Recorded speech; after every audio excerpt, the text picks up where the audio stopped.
Thank you everyone for joining us today for our April E3. And today we have a very important panel with us who are going to talk to us about some topics that individuals have said before that they would like to know more about, specifically on inclusive communication and what it means. And thank you each and every one of you for joining us. I hope that you have get as much out of this as I know that I am. If you have questions today, please make sure that you put those in the Q&A section of your Zoom screen, and we'll be sure at the end of the panelist discussion to answer those for you.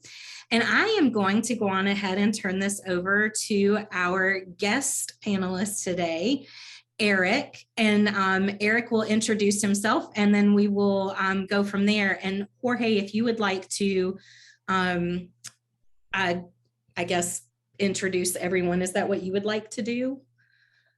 Or do you want them to introduce themselves? I think it would be a good idea for everyone to introduce themselves with the right title without me murdering that. That's my worry as well.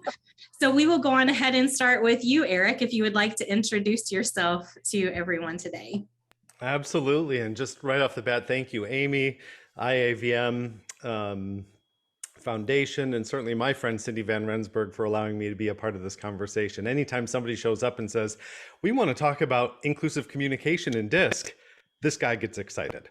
So I'm really happy to be a part of this, moderating this fantastic panel today. My name is Erich Kurschat. I'm the owner of Harmony Insights LLC, helping companies and consultants leverage, guess what, the DISC personality assessment. I'm a big DISC nerd, and after 16 years of corporate HR experience, am now focused almost entirely on DISC and either facilitating workshops for companies that want to build and grow teams that value effective communication with diverse personality styles, or I'm setting them up to be self-sufficient, to be able to facilitate their own DISC conversations. So I get really excited about communication and DISC specifically. I'm also the founder of the HR Hot Seat Inclusive Mastermind community. We have thousands of HR professionals in about 14 different licensed chapters around the country, bringing people together in mastermind style problem-solving conversations. So I'm really excited to be here today. Thank you, Amy. Thank you, Erich, for joining us today. I'm really excited to hear what you have to speak to us about. And I'm just going to go around as everyone that I see on my screen. And Miss Joyce, I have you next. Would you like to introduce yourself? Absolutely. Hi, everyone. Thank you so much for participating in E3 today. We certainly appreciate and value you as a team member. And if you're not a team member and part of IAVM, thank you for joining us anyway. I am Joyce Leveston. I'm the Senior Vice President of Convention Centers for OVG 360, formerly Spectra, so we're still transitioning. So if I make the mistake of saying Spectra, charge it to my head, not my heart, appreciate it. I'm super excited. I love diversity. I love having diverse and inclusive conversations. And so I think today is going to be an opportunity for all of us to learn our styles and how, in fact, we can better communicate across the spectrum to our employees, our staff, and our guests. Thank you, Joyce. And Jorge, would you like to introduce yourself? Absolutely. I'm Jorge Vasquez. I'm the Executive Director for the UTEP Office of Special Events in the University of Texas at El Paso. I manage the Sample Stadium, the Haskell Center, and McGoffin, and a staff of people that are very diverse, and we all have different communication styles. I took recently the DISC assessment, and I thought it was one of the most helpful tools to not only learn how to communicate, but also to identify how other people communicate. And it may seem like a second nature, but once you know the nuances of what the DISC assessment gives you, it definitely helps as a manager and even as an employee. You know, it's very useful. So that's my spiel. Thank you, Jorge. And Miss Evelyn, I have you next. Hi, I'm Evelyn Ingram, and I have been 3 weeks on the job now with Activity Stream as VP of Sales for Commercial Sales for North America. It is a new marketing intelligence platform that I'm really excited about. And that comes on the heels of over 20 years with event booking and venue management software. I'm excited about this topic in terms of inclusive communication and how that's may come to over experience in terms of different personalities and different communication styles. And it's important not only for self-awareness, but also then in effectively working with those that are on your team. So I look forward to the dialogue. Thank you. Thanks, Ms. Evelyn. And Mr. Daniel, would you like to introduce yourself? Thank you. Thank you all for joining us this afternoon. I know it's Friday and you guys have probably had a long week and probably have a lot of events happening this weekend that's going to keep you just as busy. But thank you for joining us. I'm really excited. My name is Daniel Huerta.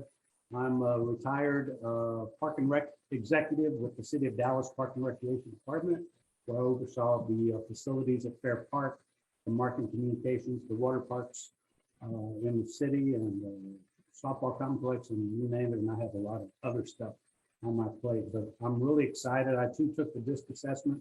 I learned a lot about my communication styles as well, and how how we all have to work together to make sure that the communication is effective and that we're listening and sharing ideas and communicating effectively with one another. So thank you all again for joining us, and look forward to the session.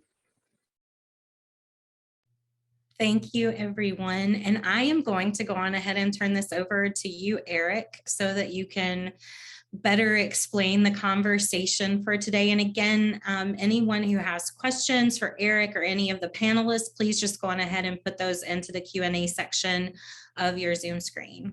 Eric? Thank you so much, Amy. As I said, I am so excited to be a part of this conversation. I'm often a panelist myself, featured in various podcast conversations, but to be able to moderate a discussion like this is so important to me because it allows us to pull in various voices, diverse voices into this conversation, which is exactly what we're talking about today. Diverse communication styles and diverse voices and inclusive communication specifically.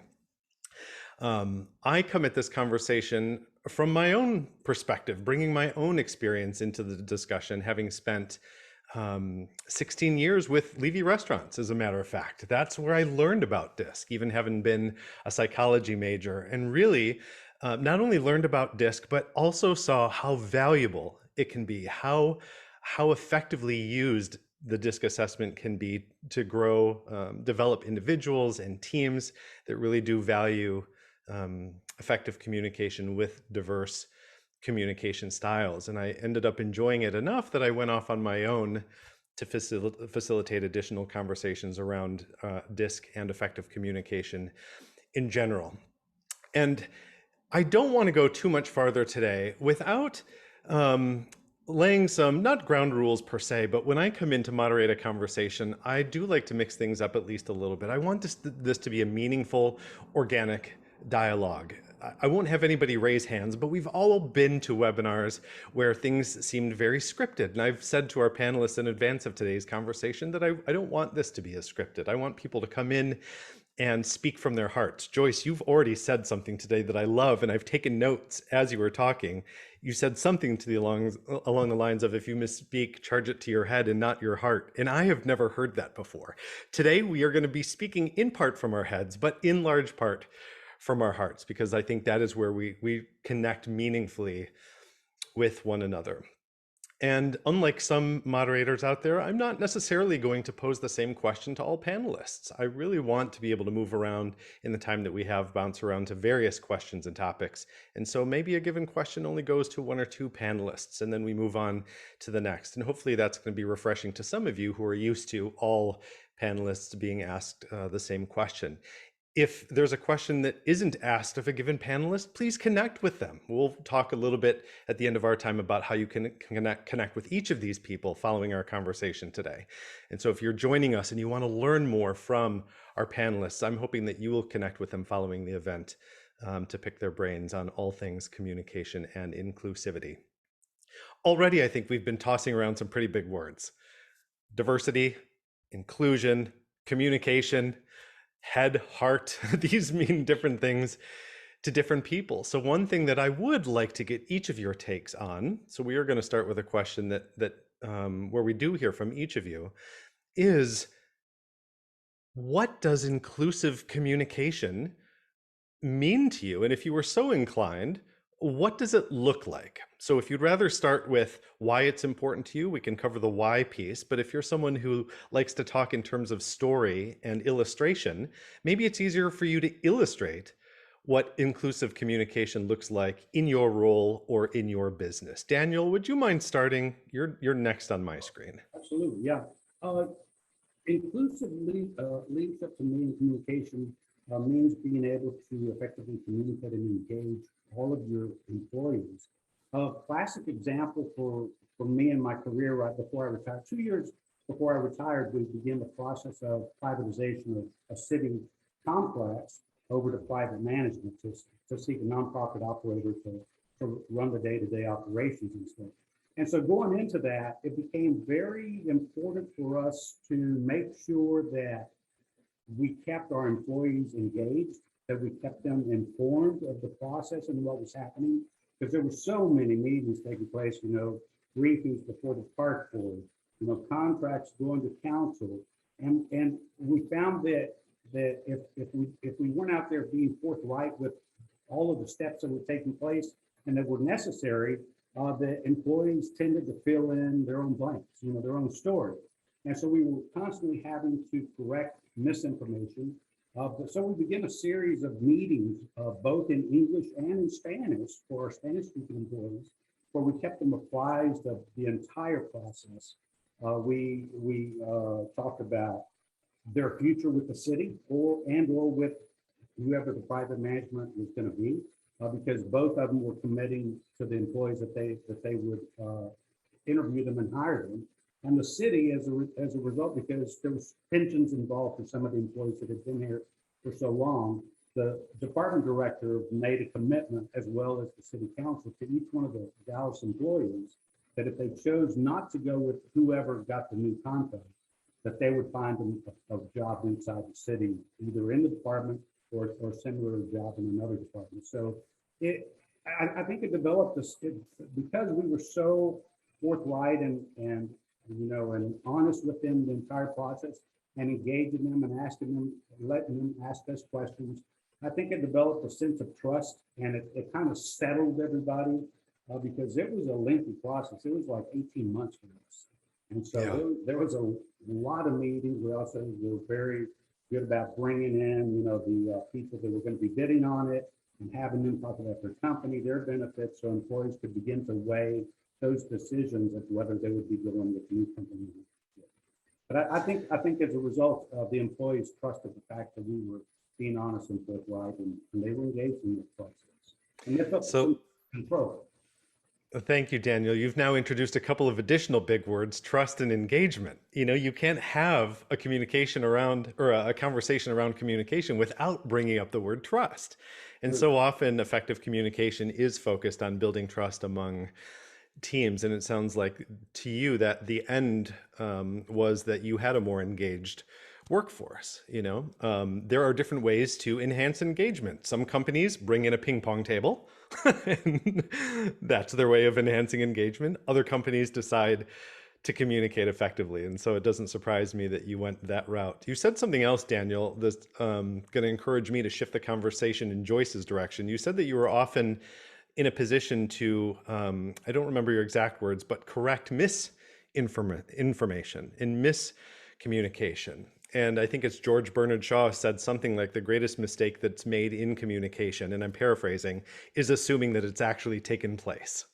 That because I've said something, I'm assuming that you've heard what I've said and heard how I've intended to say it. And I know, Joyce, I believe this resonates with you. In terms of your own experience in and out of convention centers, how have you seen effective communication play out on your teams? It is so, thank you so much, Eric and Daniel, because Daniel, you sparked a lot in my thinking as I was listening to you. But, exactly, I am now in a position where we have to communicate across a masses of people, right? So I have people in convention centers all over North America and Canada. I have them in different regions of the country. We just went through a major merger where we're merging two different cultures and styles of companies that have to develop their own personality. And so you said something, I like to think about the listening piece, opening up doors in terms of engagement and being able to listen. There's a saying that they say, just because you said it doesn't mean I've received it, I heard it. And so we have to make sure that our communication is two-way. And the only way for us to do that is to open up engagement, to not only say what we're doing, but why we are doing it, right? The reason that this is what I need you to do, but this is why, and I can give you a simple example of just years ago when I was a director of events, and I would be in charge of mentoring. We would bring in new event managers, and I would team them up with partners for mentorship, right? Like a study buddy partner. And the reason that was important is because we had a lot to make sure that they learned. They needed to understand, that we couldn't have more than, 16 chairs in a row. But they didn't necessarily know why that was. And so I began to teach my team that it was really about fire code and exit, right? And so that just something as simple as like why you can't, it's not about the person in the 20th seat. It's about the person in the middle that's in seat like 8, for an example. If it's a row of 16, it's about how many steps will it take for that person that's in the middle to get to an exit, to exit aisle, to get to an exit door. So just knowing that you can't set more than 16 seats in a row, but not understanding what, the true method of what it means. That's a really, it inclusifies our team to understand what it is we're doing and why we're doing it. And so that's just one simple kind of technical way why we do things. But when I think about communications overall, it's just not enough to be invited to the party, but I want to be able to dance, as they say. I want to be included in the party.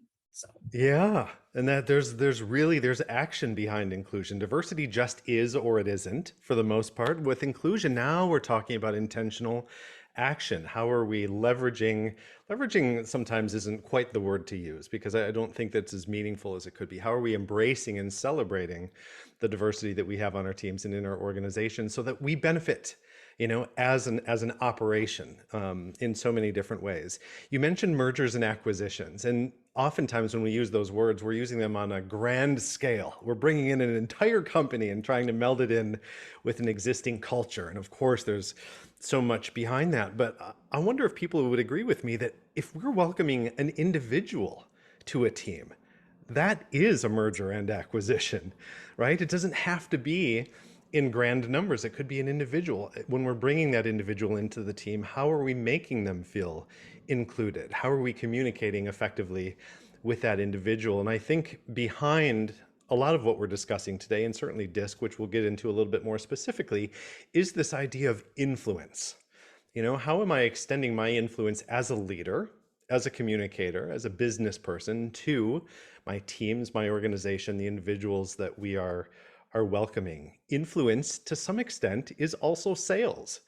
And there are a lot of people that like to avoid the term sales because of experiences that they've had. Daniel Pink has written a book called To Sell is Human, which makes the point that we're all in the business of influencing and persuading other people. Evelyn, you may sense that this is coming in your direction.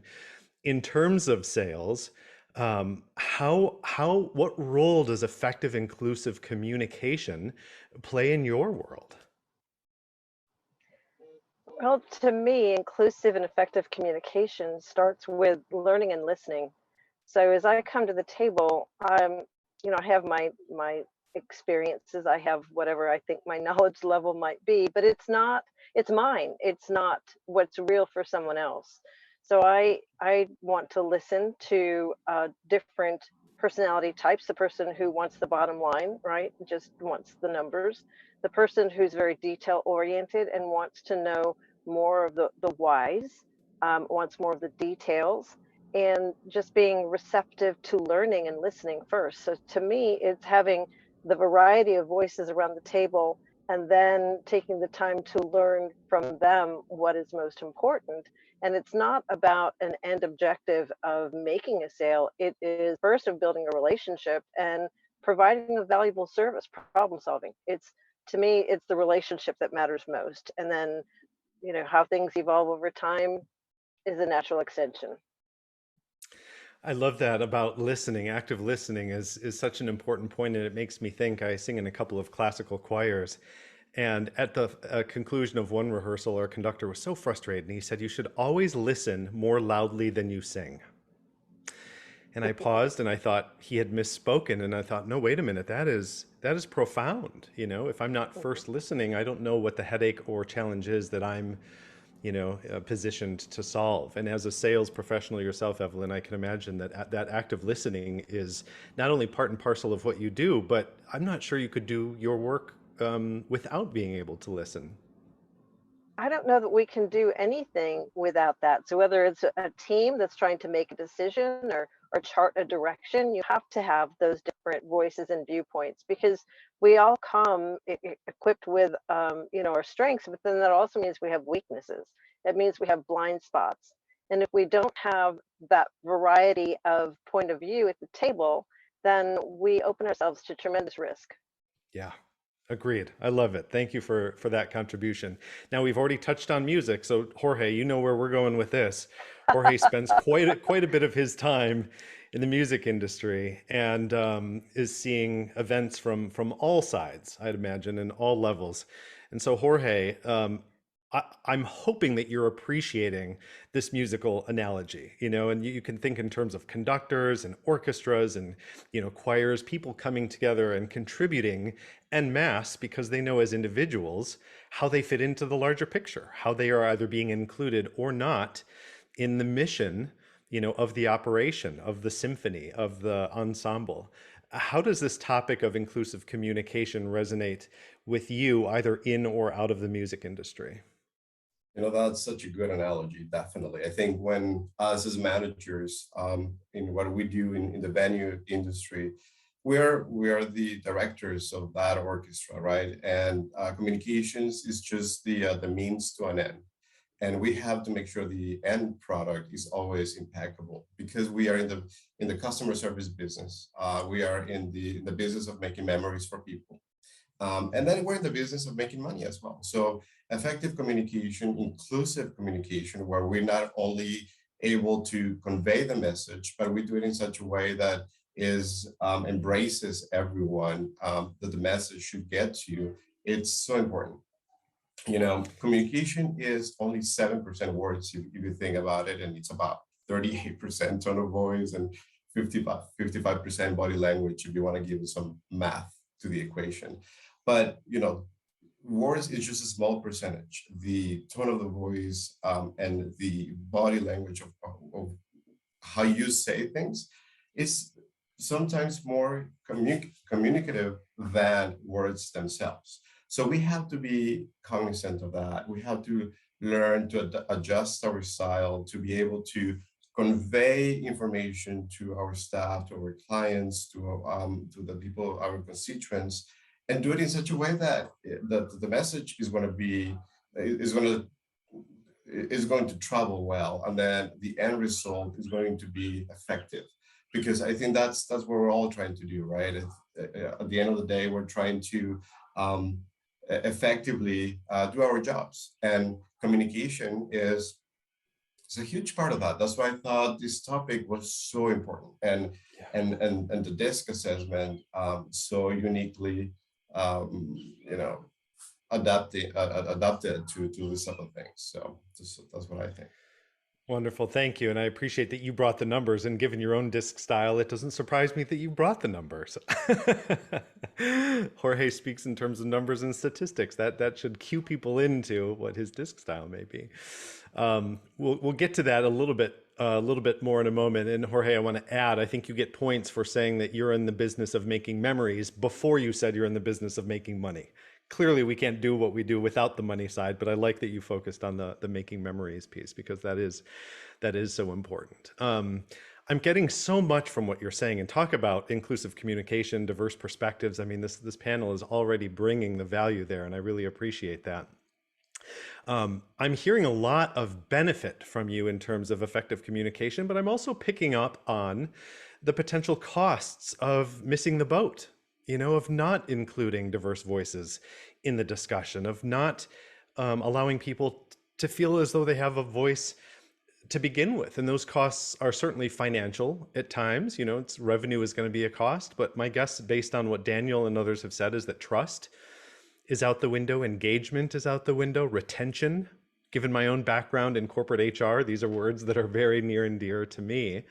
And so it really behooves us then to be able to have these vitally important conversations in the workplace about how we do our best work and how we connect meaningfully and effectively with other people. And I'm sure you all have experience in attempting to do this. And I've heard from some of you in our pre-event conversations that assessments have been really helpful to you in having these discussions, framing the discussions, and giving your teams a common language for how to talk about effective communication and productive collaboration in the workplace. Joyce, I'll come back to you just to mix up my order a little bit. Maybe this is a question that doesn't get to everybody. But in terms of frameworks, whether or not it's been an assessment for you, what has worked well in terms of teeing up this conversation for previous teams to help them more easily have this discussion about how important inclusive communication can be in the workplace? So this makes me think about what my DISC and leadership style is, right? So I am an explorer, right? And being an explorer, when we are faced or placed in a position where something has to get done pretty, quickly or required, there's a thing that kicks in with us, right? And we kind of take charge. And so because I am kind of that person, that's my personality trait in terms of my leadership style, I found in the past that I was always the person that people brought everything to. And I wasn't the person that was allowing people to, I didn't allow them to be their best selves, right? I was the one solving all of the challenges for them, right? And so I'm so glad you teed this up for me, because I have been really thinking about how do I do that. And in my style over the years, and I've gotten better at it, is that I am pushing back on allowing people to be involved in that process. That what I think and how I would solve something is going to be maybe a little different than how a teammate of mine do it. But at the same time, I may have a way in my psyche of, okay, I think this is based off of my experience, I think this is the route we should go. There's more than one way to skin a cat. And what I have done is utilize that style to kind of encourage my managers and my directors to open up the doors to guide people, but not necessarily give them the answers to the test, right? To kind of like allow them, because I'm in the business of growing, right? And growing people. We are at a state right now where they say the great resignation. And so I'm like, okay, if I want to keep people, I want to encourage them, but I also want them to be free thinkers, right? To really understand how we're going to develop this level of growth and development within our organization, but also within themselves, right? It's easy to come to Joyce and ask this question. And I'm like, and I'm the one that's like, okay, we got to solve it. Let's get in there. Let's do it.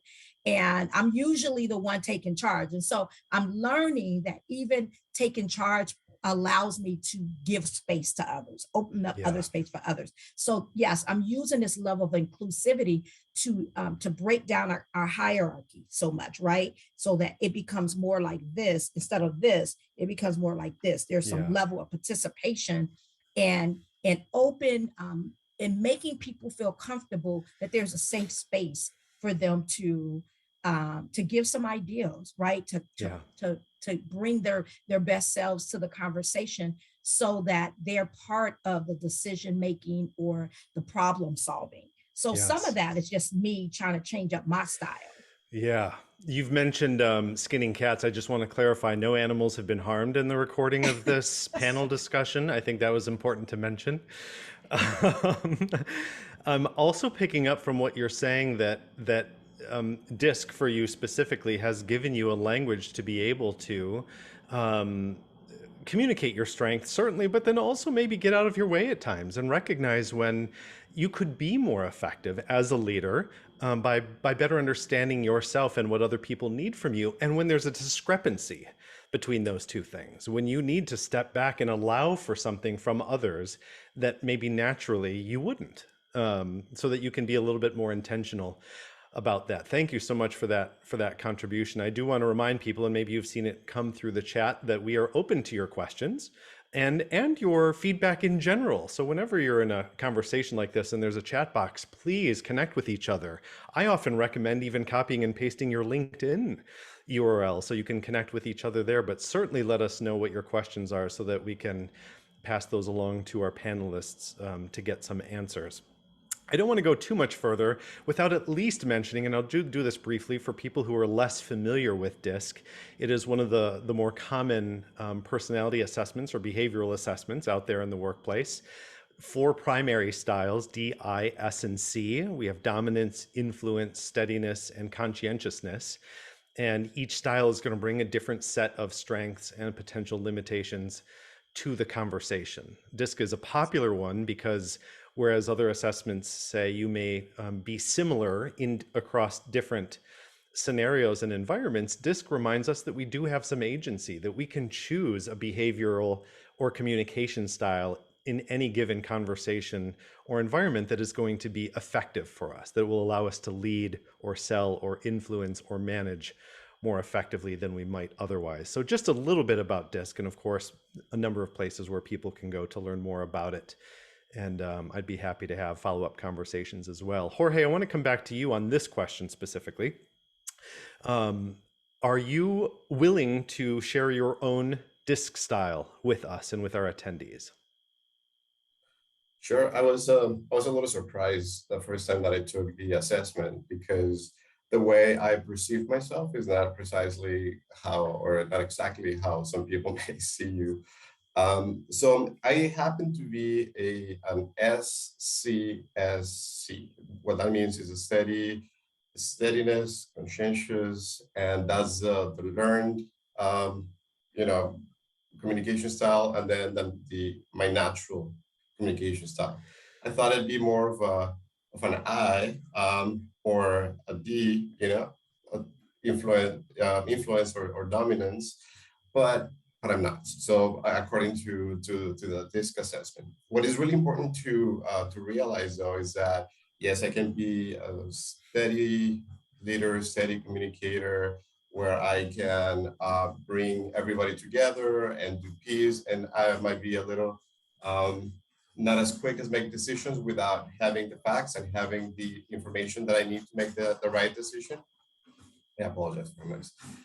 But I think at the same time, there's no always is that this, you not only have the same style all the time, right? So there's occasions where you have to be more dominant than other times.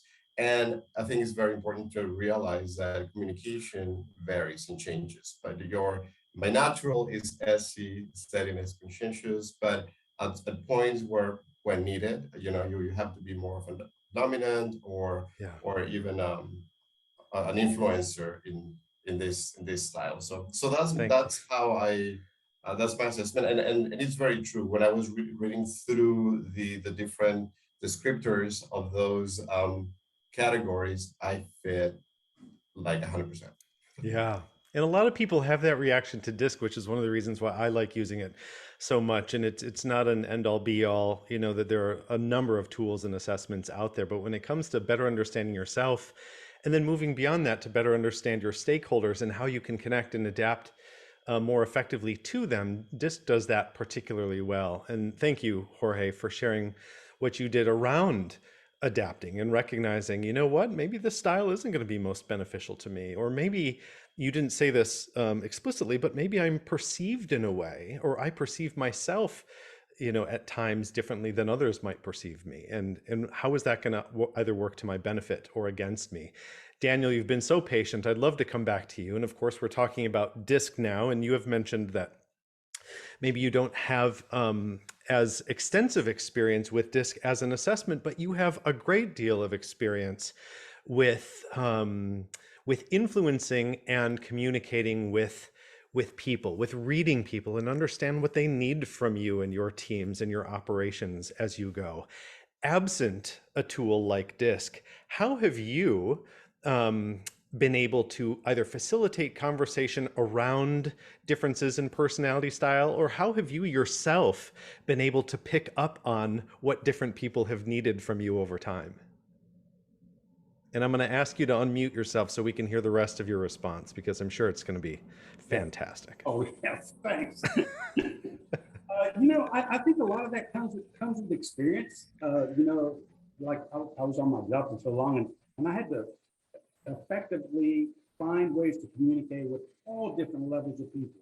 Whether it was our employees that tend to our grounds, whether it was a council person, whether it was a donor, whether, a number of different things.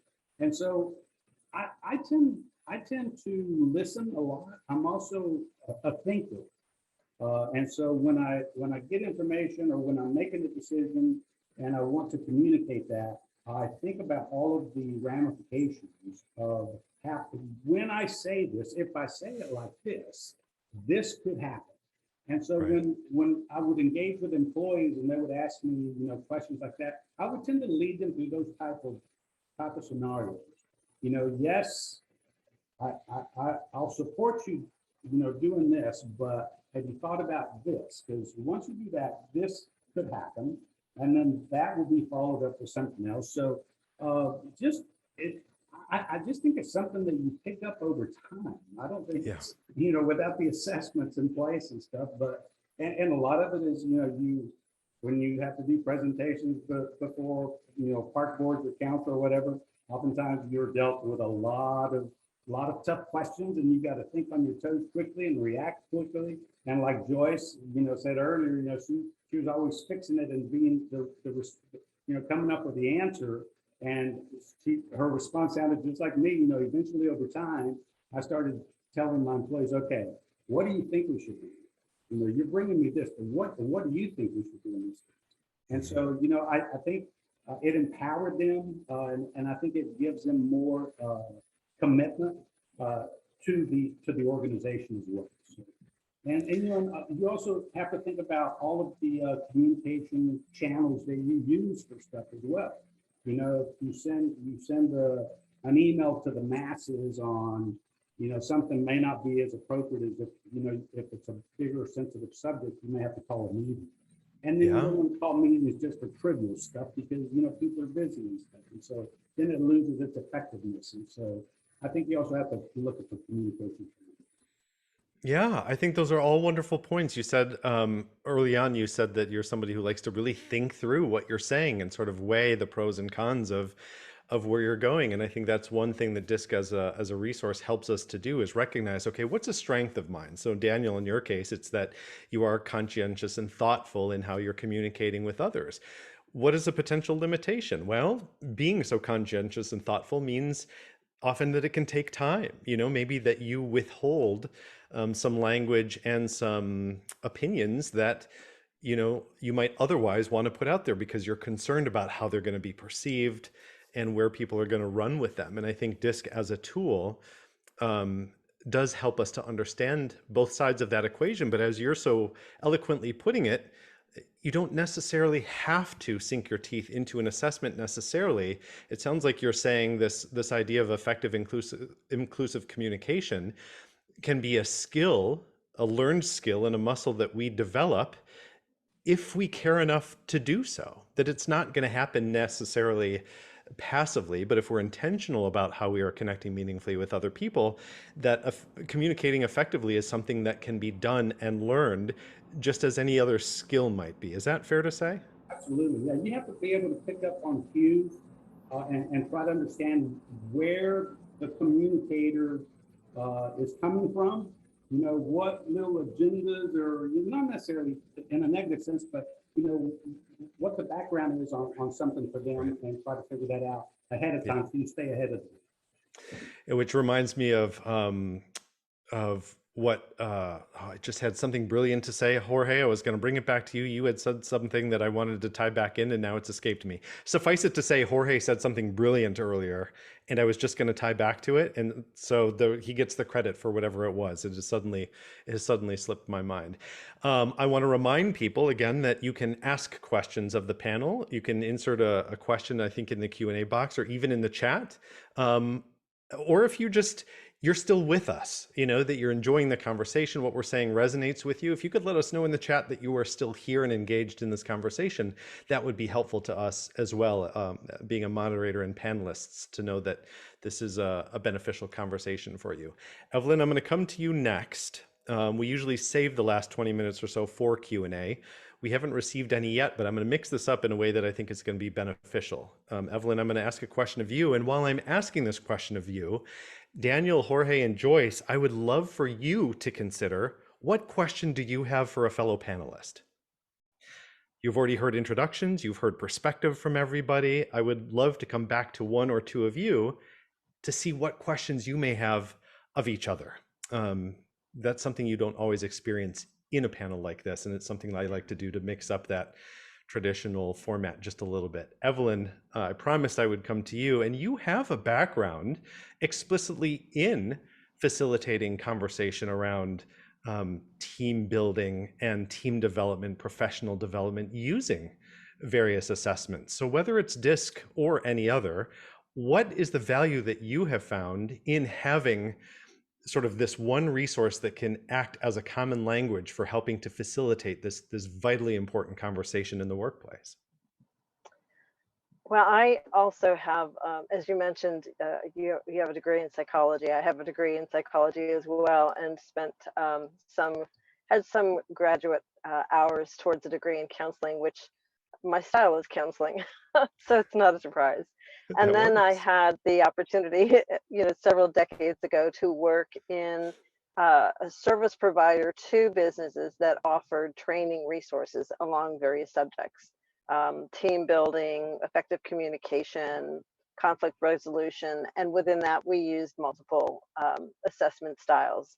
And so it gave clarity to, it gave clarity to things that are very nuanced, right? That you might not be aware that you're aware of.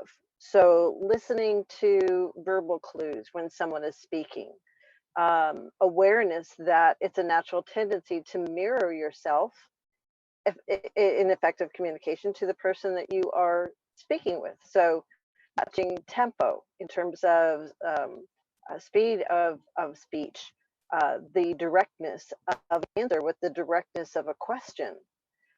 So those are things that I think that intrinsically over time we pick up and we do. But I think that once we have that awareness that there are these behavioral patterns, language patterns, body language, that we can be more objective and more intentional in how we choose to respond and what we choose to do. I also think that the value of a relationship is the extent to which we put that kind of care into our communication. Wonderful. There's a lot there that I would love to park on. I wish this conversation was much longer than it was, but I like how you're using words like intention and care and choice, because that is just a reminder. It doesn't matter, what age we are or at, what our tenure is with our organizations. There are so many of us, myself included, at times that I've just been on autopilot, and I've taken a cookie cutter approach to how I've connected with others, and in the food service business, it may be a pre-shift, meeting where you have 15 people gathered in front of you and you're sort of, communicating a message to all 15, and maybe losing sight along the way that those are 15 individuals, and Joyce working in convention centers. Oh my goodness, imagine, the numbers of people that she's worked with over time, they're individuals with individual preferences and tendencies. And Evelyn, it sounds like you're reminding us that we do have some agency in this, that we can be intentional about how we are connecting with these individuals such that we are building genuine rapport and really communicating productively with our stakeholders. I've heard it said that there's at least 7 different ways that we can respond to any given situation. All right. We can choose to respond with anger or with entertainment. I mean, there's just so many different, we have a choice in terms of how we react to the things that we hear. Yeah. Wonderful. Thank you. Yeah. And that reminds me of Viktor Frankl's book, Man's Search for Meaning, where he talks about the choice that we all have really to respond to our environments. And, between any stimulus and response, there is the space, which is that opportunity or that ability to choose how you are going to respond. So another good book for those avid readers out there. Okay. Thank you, Evelyn, for your contribution. And we've had at least someone chime into the chat that they're loving the conversation so far and thanking our panelists. So that's great to hear. I want to come back to the others, as promised, to ask who among you has a question for one of your colleagues? Daniel has a question. I would love to hear it, Daniel. I'll ask a question of Joyce because I think she and I may be a lot alike. In terms of just basically communicating the facts, whether it's pleasant or not. But I want to hear from Joyce about why she may feel that communicating effectively and directly is essential. Communicating clearly and is essential. So thank you so much. And Daniel, you're so right. You were my guy. I was sitting here now. I had some questions of you in terms of just thinking about now that you're in retirement, which is where I'm looking to go, right? Not before the end of this conversation, please. Not before this conversation, but definitely interested in some things I have for you. So when I can tell you that because we have to often, especially in the convention centers, we often have to make very quick decisions, right? Things are happening, when it's happening. We do a lot of planning. Don't get me wrong. We do a lot of planning. We plan out everything. And then we have to execute. And in that execution of that plan, things are going to be different. We used to always say we start with plan A and we usually end with plan, like E or F, right? So things are always constantly shifting and changing. And Daniel, I know you're familiar with it. But because of that, we have to, that's why I feel like communicating and being really upfront and forward about what your expectations are and what you're trying to accomplish. Because in the heat of the moment, you want people to be able to exercise good judgment. Mm-hmm. And they can only do that if you have effectively been clear and precise about and communicated what those goals and expectations are. Then they can shift easier. But if they make a decision based off of just half the information, right, then that decision may not go in the best light of what you need to do, what you're dealing with at that time. And you want to encourage, I want my people to be bring their best selves. And they can't bring their best selves without clear understanding and precise information. And so, and I like everybody in the room to have a say about something. I'm personally interested in sort of like the unconventional thinking. And so when I'm in a room, I tend to, like I said, I'm an explorer. So by nature, I am like walking into the room. Every time I hear something, I'm already thinking about how I'm going to handle something. So I have to learn to dial back and be more of an influencer, which I am. It's part of my description in DISC. But I've noticed when I took this time that my influence went down and my steadiness went up. And I really appreciated that. That means that I'm thinking differently about how I am being more inclusive in my communication with my team and how I'm allowing more voices, right? More perspective in the room, right? And I'm not only am I letting in the room, but I'm actually taking that in and saying, okay, how can that now influence me and how I move forward, which I thought was cool. Thank you, Joyce. And you're getting some love in the chat by Molly, who is saying that she agrees that, you know, whenever conflict or chaos might arise, the first question is, did we communicate expectations? So she can't agree with you more around those the communication of expectations, which often, depending on your style, might not be as clear. There are some styles who prefer the detail, you know, and don't see that as micromanagement, and other styles that say, you know, don't tell me how to do something. Tell me what needs to be done and let me chart my own course. And knowing who among your team members prefers one or another style can help you connect more effectively with them, such that those expectations are made clear. And Joyce, you were reminding me also about, you know, in DISC terms, the work of leaders is to craft a vision, to align people with that vision, and to execute on it. In each one of those stages, you know, we could spend so much time on, but crafting a vision, you know, there's some creativity there, there's some vision, so to speak. Aligning people with it, communication is certainly central to that piece. Having a strong mission, having values, company values, organizational values in place, and then executing on it. And there are different styles, different DISC styles that do each of those things particularly well. Jorge, I want to come back to you. Does somebody have a question already teed up for Jorge? If you don't, I will send one to him, and then we're going to begin wrapping up this conversation. Do any of you, our fellow panelists, have a question for Jorge? All right, Jorge, I'm going to present one to you.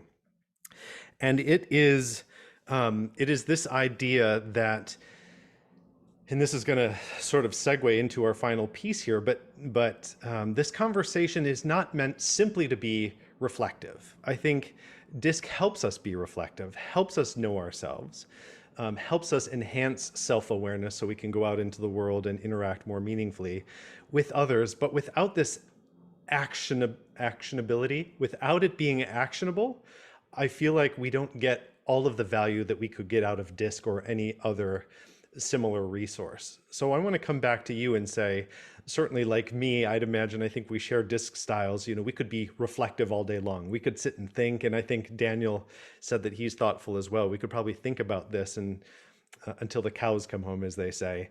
How have you been intentional about taking action on what you've learned about yourself and others?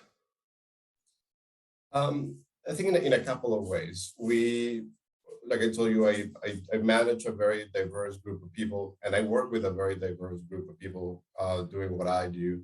And I think being aware of my own communication style and how sometimes one kicks in versus the other, one style versus the other, and being intentional in managing that, modulating that, I think it has served me well. There's people in my staff who are very high strung and very passionate, with very little patience. And there's others that see that as very rude and just, you know, not appropriate. So having an understanding of that has allowed me to gather those people and say, look, this is where they're coming from. And the reason why they're asking you for this is because it's needed for them to make sense of their own job.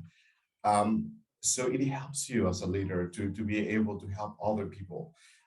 When it comes to inclusive communication, we have to understand that culture is a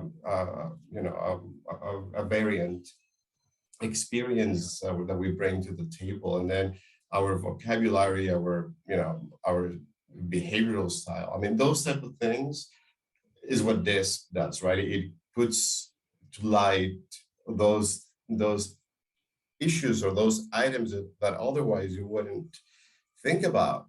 But when you do, you communicate better, and you can help other people communicate better for, you know, an end goal that is successful for everyone. I love that you're saying that it's valuable to recognize that not everybody is wired the same way that you are, that they're not going to bring the same motivations and fears and preferences and tendencies. And so the extent to which you can recognize that and maybe celebrate it, acknowledge it, but go beyond acknowledgement and truly celebrate those differences. It sounds like that's what's going to make for more inclusive communication. Wonderful. All right. Well, just a few minutes left, and I wish we had plenty more time, but this is maybe a good stopping point. We always want to leave people wanting more, right? Considering additional research that they can do about the DISC personality assessment, how they can consider how effective communication can be more effective and meaningful in their own work, in their roles, and in their lives, because we aren't just workplace beings. We are often these days working side by side with spouses and children who are trying to learn next to us and all of that. So this certainly isn't just a workplace conversation. I'm going to come around to each of you now and ask two things. And Daniel, I'm going to start with you, so you better be ready for this. Number one,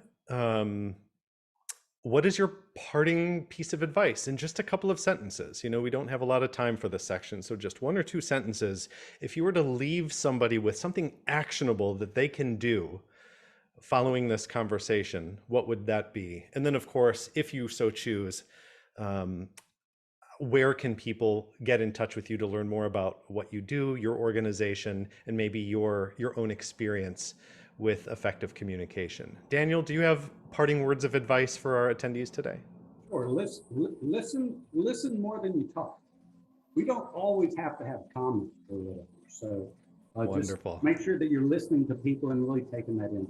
And anyone can reach me via IAVM or LinkedIn, or you can email me. I'm retired, so you can just email me home. Boterodan, BOTERODAN @yahoo.com. And wonderful. thank you again for spending your Friday afternoon with us. Yes, indeed. This is a great conversation. People could be doing any number of things today, but they've come to the IAVM Foundation discussion, so we're happy about that. Evelyn, I'm going to come to you next. What is a sentence or two, a parting piece of advice where people can take action on what they've learned today? Just that everybody is unique, and to be able to look at our fellow teammates and partners and recognize that uniqueness, allow space for it, and trust that people are doing things from that heart that Joyce was referencing earlier. So it may not always come across the way we want things to, but start with trust and trusting in that person's heart and coming from a good place. Wonderful. And I love when panelists listen to each other. And we've called back a couple of times to Joyce's reference to the heart early on, which we can't exclude from this conversation. Joyce, you're up next. What actionable advice do you have for our attendees? Well, two things. I would say be active, be an active listener. So to what Daniel was saying, but also be an empathetic listener, because, you know, like you said, everybody's style's a little different. And sometimes every time they're bringing their experience and their environment, what they're used to the table. Yep. And we want to make sure that we give them space, right, to be able to do that. Thank you. Where can people get in touch with you, Joyce?